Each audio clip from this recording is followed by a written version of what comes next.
This hour has 22 minutes.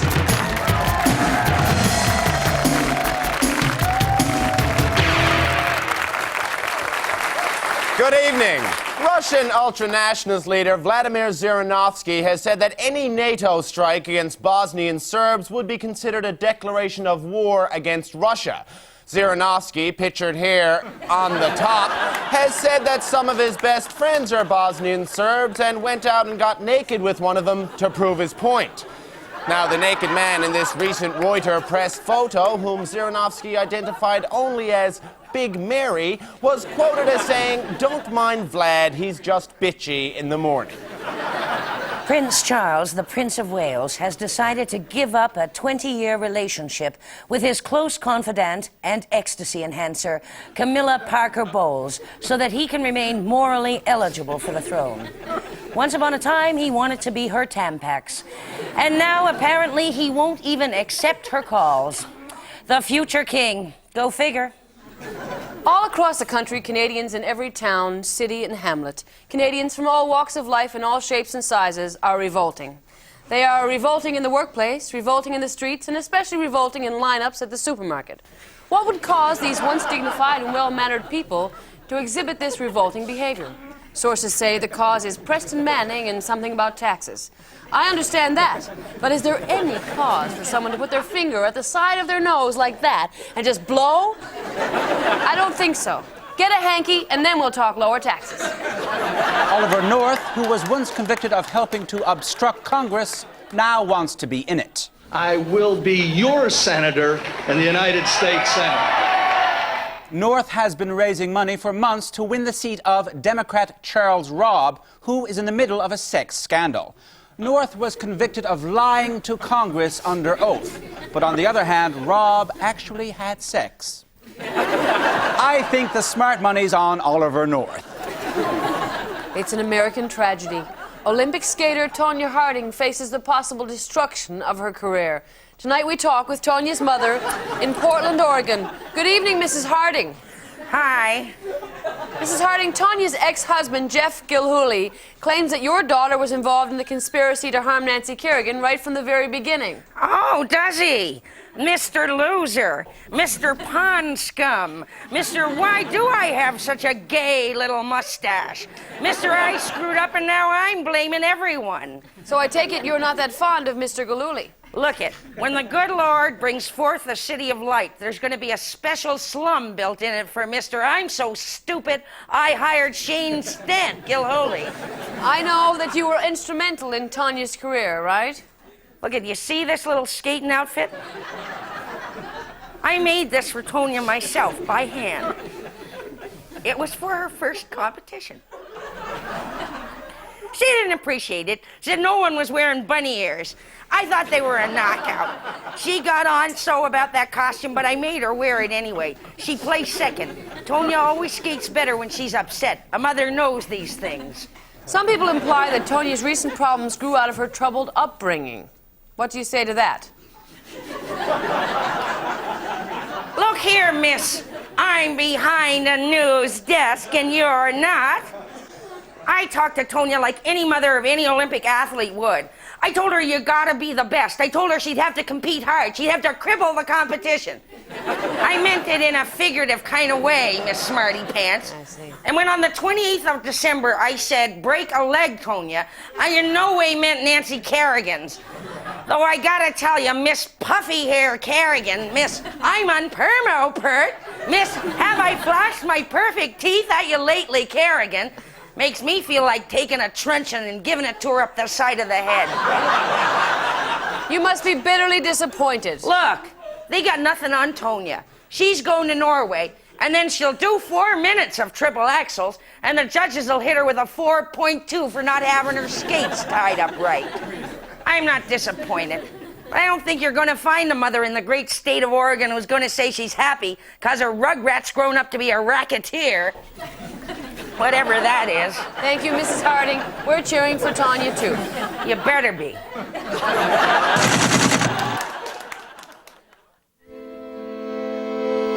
Next Sunday, The Memoirs of Jerry Boyle. Part 2, the final chapter. Well, When it was asked, how did you get into politics, Jerry? Critics have said I was merely drawn to Parliament because of that rumoured free buffet. But the truth is, I was forced into actually having a career when my parents served me a summons, forcing me to evacuate their attic. Something in the fire regulations prohibiting attic habitation. And if there were two things my folks always worried about, it was fire regulations and actually having me inside their house. My critics those early political years were many. I remember one in particular would say, "Go away, Jerry. We don't care where you are on the issues. We'd like to know where you are on the evolutionary ladder." Many times when musing, I have thought how much my political career has been so like a toboggan ride. You try to go up to the top, then you end up going to the bottom. You go up the hill, then you come hurtling down the hill. You go to the top, only to end up at the bottom. You start at the bottom, go to the top, and then end up at the bottom again. From the top to the bottom, always ending up at the bottom. At the very bottom. I seem to have lost my train of thought. The Memoirs of Jerry Boyle, brought to you by Hanes Sweetbreads, bottlers of sweetbread since 1973.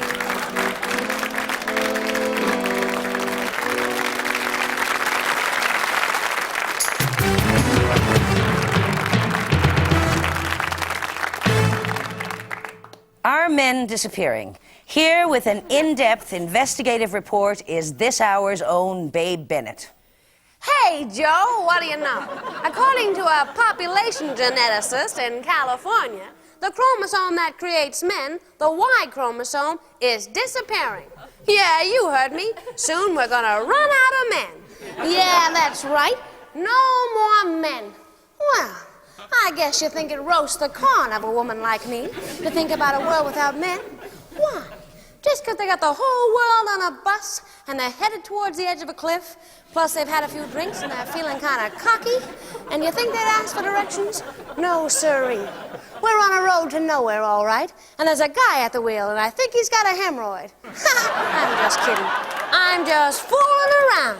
Oh, I know men are in a pickle these days, trying to figure out what women want. Why, women don't want to rule the world exactly. It's just that they want to make sure there's still a world there if they feel like ruling it. Oh, I don't give up, soldier. Everyone gets confused. Why, even gals sometimes don't know whether to go to the powder room or go blind. But listen up, chump. Don't be glum. Nobody wants to see a world without men. A world without men. Now that gives a woman pause. Oh, I'm just fooling. It's guys that have the pause, isn't it? And hairy backs, too. And according to an expert, that's what makes a man, all that hair. Well, I couldn't agree less. I like a nice six-pack of bald guys. And I like them chunky, too, and nice and short. And I'm not alone there. No, sirree. I know lots of gals who like a nice, short, bald guy. Sure, those tall guys are just too tough. The U.S. Navy has named a ship after a well-known entertainer. The United States naval ship USNS Bob Hope will be commissioned this year. Not to be outdone, the Canadian Navy launched its own vessel earlier this week. A houseboat HMCS Ralph Benmergui.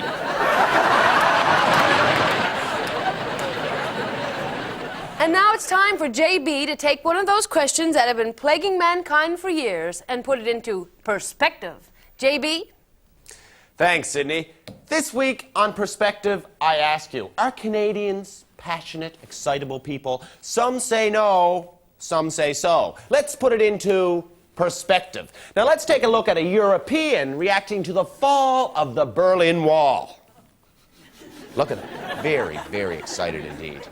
Now, here's an American reacting to a mistrial in a very famous murder case. And now, here's a guy from Quebec who just bought a carton of cigarettes for half price.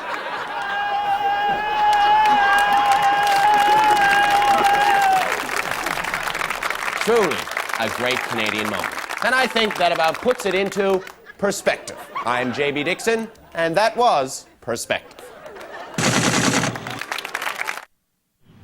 So Jag Baduria gets elected to the House of Commons, and then turns out he lied about being a lawyer and wrote threatening letters to the Toronto School Board. So now, the people in his district want legislation passed that would force this man to resign. Now, I sympathize with these people, but are they mad? Do they think it's practical that a politician would be fired just for lying? Let's be wary about what we're wishing for here.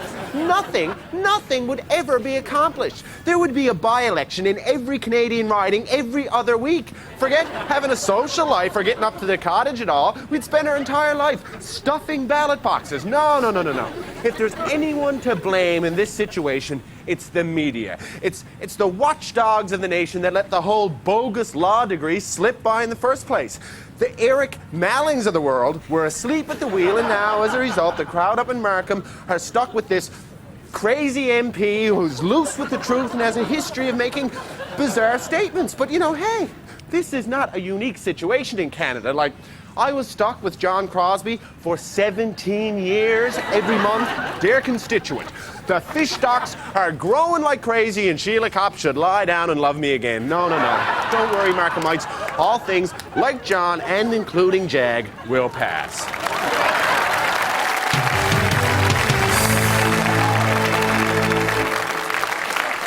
This just in. Seems that the Buddha, long recognized as an ordinary man who attained enlightenment through meditation, may not have woken up and smelled the coffee after all.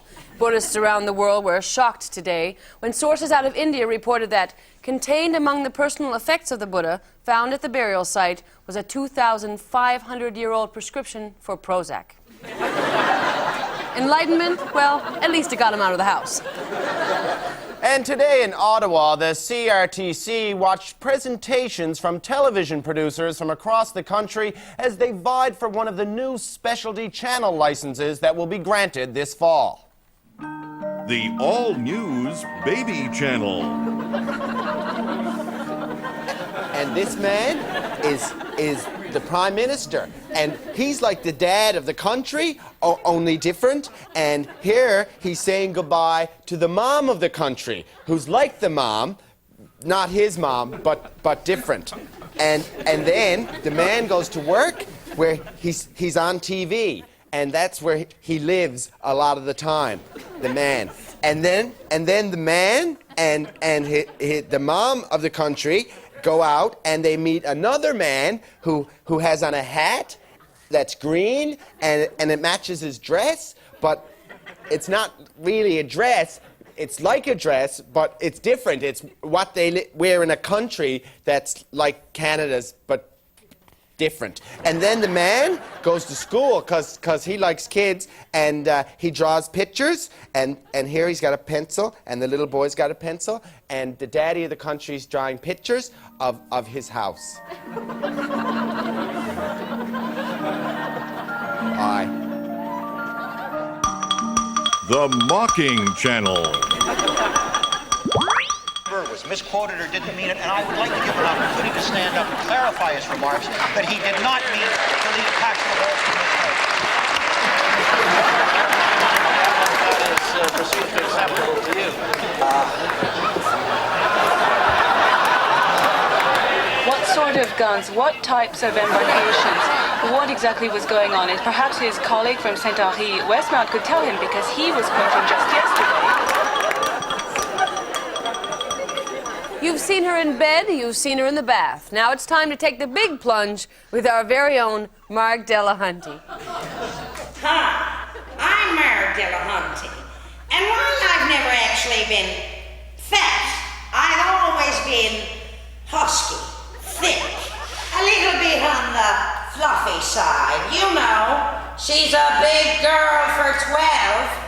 So there I was this morning in the Fortress of Solitude, surrounded by the moat of misery, my home, when I inadvertently caught a glimpse of myself in the blank TV screen. There I was in all my glory, hove off on the couch looking like I was retaining the St. Lawrence Seaway. I was in the horrors, but through sheer stamina and a relentless desire for self-degradation, I hauled myself out to the mall and into one of them little squatty dressing rooms to try on bathing suits. You know, in a recent survey, over 70% of the women surveyed said that they would rather be hit by a truck than gain 150 pounds. Well, of course, they'd rather be hit by a truck. At least there's some odds that you'd survive the impact of a truck, where there's not a chance in hell you'd ever be able to crawl out from underneath that extra 150 pounds of weight. So here I am, up to my neck in chlorinated urine, having the time of my life. Well, of course I'm not going to give up the smolioles now. Not just when they're taking the taxes off them. Oh, smokes, the swimmer's friend.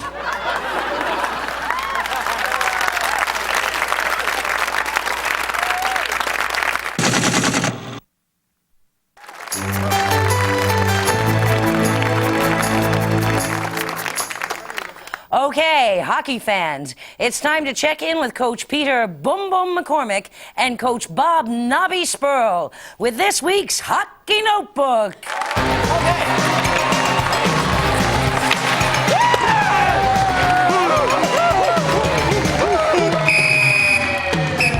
Welcome to Hockey Notebook. Get in here, Coach. Thanks, Coach. Now, over the last couple of months, a lot of you have been caught up with the American game of football due to the hoopla surrounding the Super Bowl. But the time has come to put all that behind you and to start looking forward to the Stanley Cup. The holy grail of the game that we call hockey. And although we do not know who will be in that Stanley Cup final... Well, it's going to be the Rangers and Toronto. And Toronto's going to win, although we don't know that. What we do know is that at no time will the NHL allow Winona and Naomi Judd, the Judds, on the ice to sing a song. Because that would be stupid. And there is nothing stupid about the game that we call hockey. If you think there is, you're out of the game! You have been watching Hockey Notebook. Face off! Face off! Over here!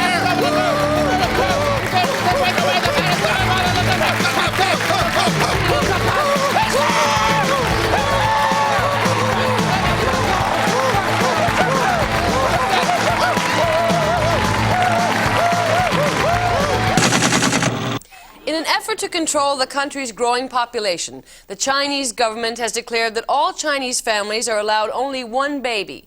As a result, the new trend amongst family-loving couples of China, grade A, extra-large jumbo babies. If you can only have one, might as well make it a big one.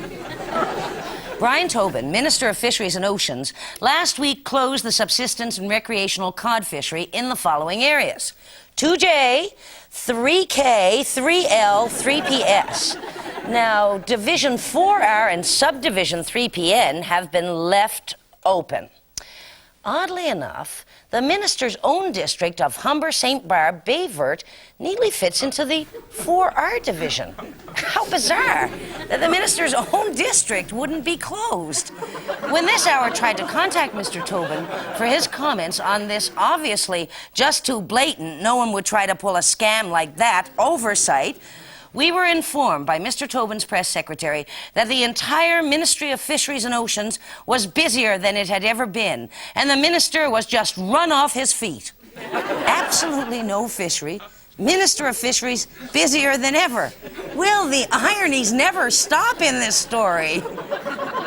And on a sad note, Reuben Mattis, the inventor of Haagen-Dazs ice cream, died last week in Deerfield Beach, Florida. William Levitt, the inventor of the suburb, also passed away peacefully in Long Island, New York. And apparently the inventor of the strip mall is very ill. Well, just a few words of advice for next week. Aries, calm down. Taurus, that's not yours. Gemini, it's all in your head. Cancer, it's not your fault. Leo, that looks good. And Virgo, get your head out of the fridge. The U.S. Air Force's stealth bomber, which is built to absolutely avoid any sort of detection by radar or infrared sensors, has proven to be not so stealthy. Though it can't be detected by radar, apparently if you just step outside the radar room and look up, you can see the vapor trail that it leaves for miles. Hey, it only cost $44.4 billion. More money well spent, I say, on the war machine.